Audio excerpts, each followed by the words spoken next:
Hello, it's me, Kimberly. Okay, that unnecessary.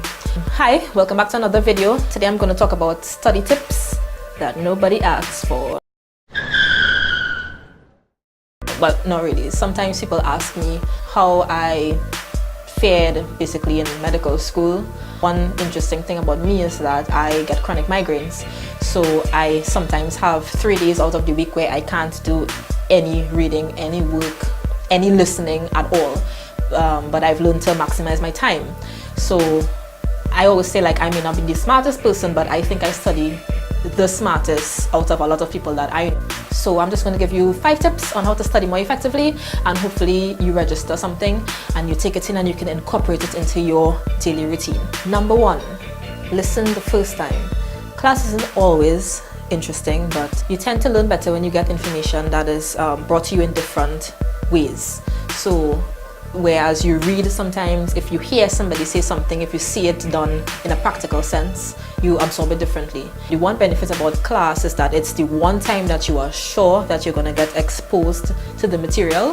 So if you never get the opportunity to go over it again, you were there that one time and you paid attention that one time. So you should be able to retain or remember at least one thing. What I personally try to do is try to take about 3 points from each lecture or each session and internalize that. So at least I would know 3 more things that I didn't know before the lecture started.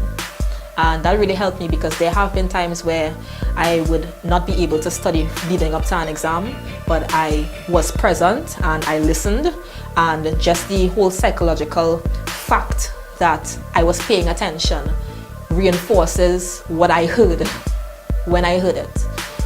2, to-do lists. To-do lists are great, but I know it doesn't work for some people. If it isn't working for you, then chances are that you aren't doing it correctly. My method is basically to categorize, prioritize, and estimate. Categorize the items in a way that suits you. So it can be based on subjects, where you have like an English section, a mathematics section, or it could be a situation where you have it based on different things that you do. So you can have a list for extracurricular activities, a list for school, and a list of chores or something. And you can also have it how I do it, which is basically the tasks that I have to do, the tasks that I have to follow up on, and the tasks that I shouldn't forget, or items that I should not forget. Because I know about you, but my mother wasn't coming to my school with no project, with no Bristol board if I did forget it home. Well, she probably would have come, but I don't think she ever had to. Prioritize. Simply put, some tasks are obviously more important than others, and also some tasks are dependent on others to be finished or even started. So it makes sense that you put things in order when you write them down.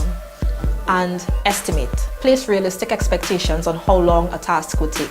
What I do sometimes is I also log how long the task took next to how long I expected it to take. Basically, sometimes it's an indication of, okay, I need to do better, or it's like a victory thing of, wow, I completed this really fast. It also makes sure that I don't have a pattern of underestimating my time and ending up in a mess. I'm sure we've all been there, where we've read 4 chapters for the month, but we have like 20 more chapters to read the night before the exams. Makes no sense. Also, for to-do lists, some people do lists, some people do check boxes, some people add it onto their calendar, some people do sticky notes and move it from each section, whatever gives you the sense of satisfaction. Some people like to cross it off. I think that looks messy, so I typically just tick or do the sticky note situation. And there are also apps that you can look up for this kind of stuff. 3, spend 3 times as long on subjects or topics that you don't like. The reason being is that if it is that you get an A in a subject that you love and you fail the subject that you don't love, it tends to get overshadowed. What we're aiming for is balance. I'll give you an example. Like in school, while I was doing medicine, I loved physiology, didn't like anatomy. Physiology is basically how things work. Anatomy is, these are the things, these are the parts of the body. So what I would do, I would try to make anatomy more like physiology. I don't learn by images, I don't learn by illustrations, I learn by words. So I need to talk it out to myself.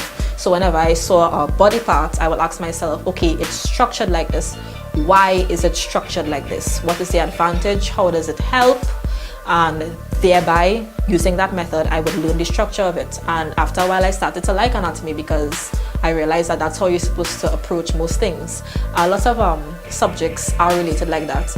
If they're not related, then you could just find the elements in the subject that you love that much, or that you have an affinity to, and try to see if you can translate it to something that you don't love.